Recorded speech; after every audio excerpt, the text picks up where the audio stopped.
And very pleased to have in the studio with me today David Frum, the former speechwriter for George W. Bush, now the senior editor with The Atlantic. TheAtlantic.com is the website, as I recall. And you have written, I found this fascinating, and particularly how relatively even-handed you are in it. You know, it's not a hysteric piece, but it's titled How to Build an Autocracy. The Preconditions Are Present in the U.S. Today. This is the subhead.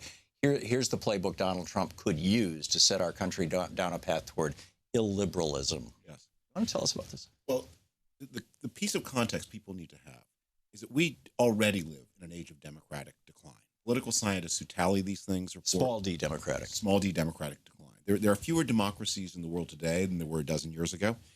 And within countries that retain some of the formalities of democracy, you see a decline in governance. And the names are familiar.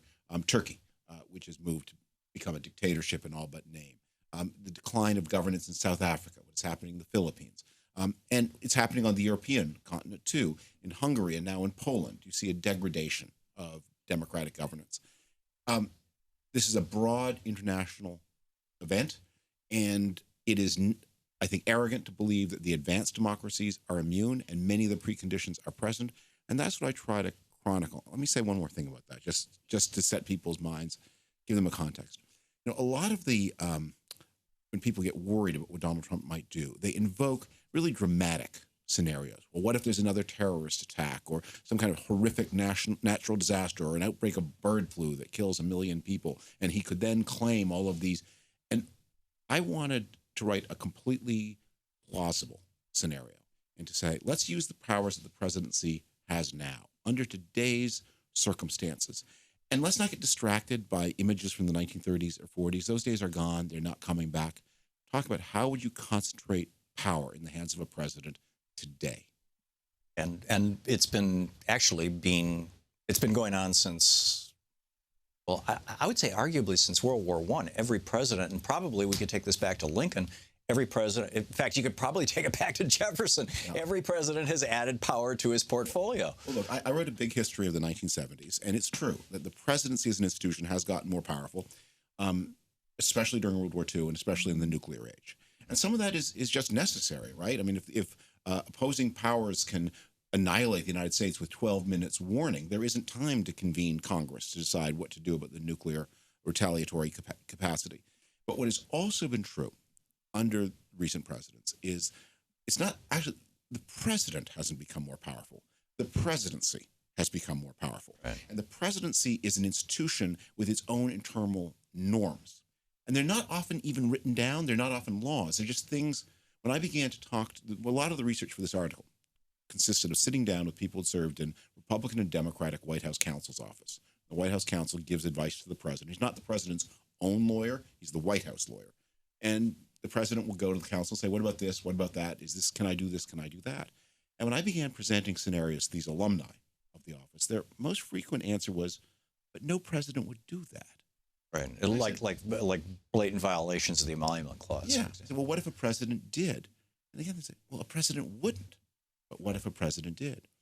Well, he could do it. And now we've got a president who is doing it. Who is doing it. Yeah. And in a very straightforward fashion. I have a large picture frame that I wanted to run by you.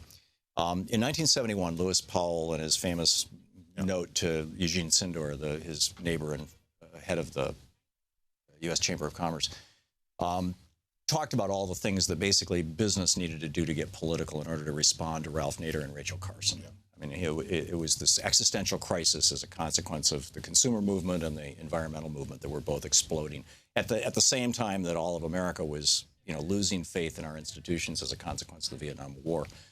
And Powell then, in 76, Nixon put him on the court in 72. In 76, he authored the Buckley case, Buckley versus Vallejo, from literally the founding of our country until 1976. Handling money, giving money to politicians, giving money to political parties had been considered a behavior that could therefore be regulated. And what Buckley said in 76 was, no, it's not a behavior. It's constitutionally protected free speech. 2 years later, in the Bellotti case, First National Bank versus Bellotti, they extended that to corporations in 78. And it seemed, and then looking at that, it seems like the response to that was that by 1980, the Republicans had figured this out, and business had figured this out, that there's this huge, wide-open barn door. Let's run through it. And the GOP, particularly through the Reagan administration, became increasingly captured by big corporate money. And it's so captured today that you've got virtually every member of the GOP willing to lie about science on live television, including people in the president's cabinet.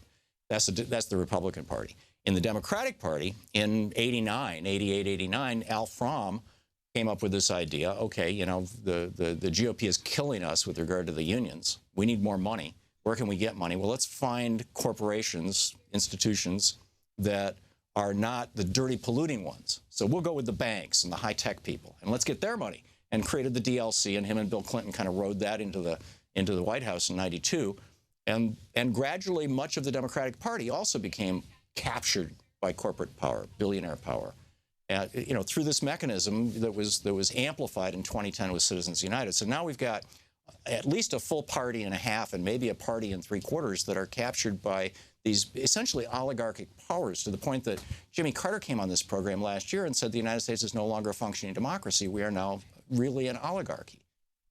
Your thoughts on that narrative? Well, I think if you're to deal effectively with Donald Trump, you must accept the degree to which he is a new thing. And people on the right and people on the left have to accept that some of their traditional ways of understanding American politics have been rendered obsolete.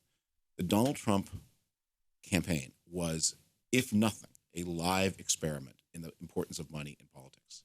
And he proved it mattered a lot less than anybody thought. Well, you're pointing out that Hillary Clinton spent twice as much as... Look at the Republican primaries. Look at what Jeb Bush raised. $170 million. What did it buy? Look at what Scott Walker raised. What did it buy? And indeed, one of the things, I've written about this for The Atlantic, Citizens United turned out to be a total trap for Republican politicians.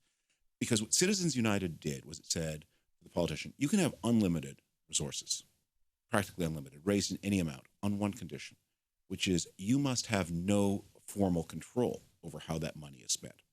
Now imagine if we said to a corporation, you can have infinite resources on one condition.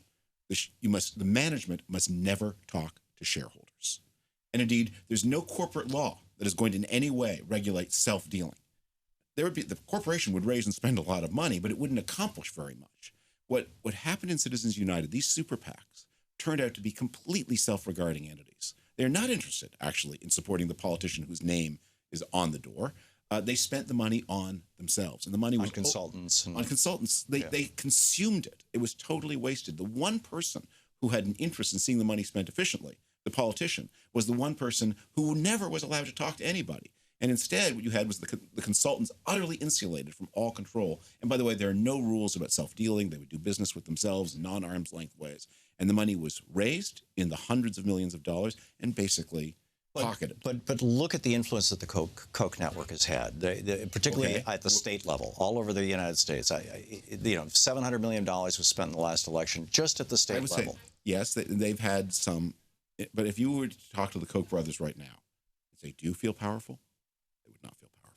Then why is it that not one single Republican member of Congress is willing to go against Koch Industries and ExxonMobil, against the fossil fuel lobby, and say, yes, global climate change is caused by carbon dioxide? That's not what, because this, as I said, we have to think anew, because I think a lot of the traditional left-wing understanding of why American politics works the way it was personalized. It was wrong.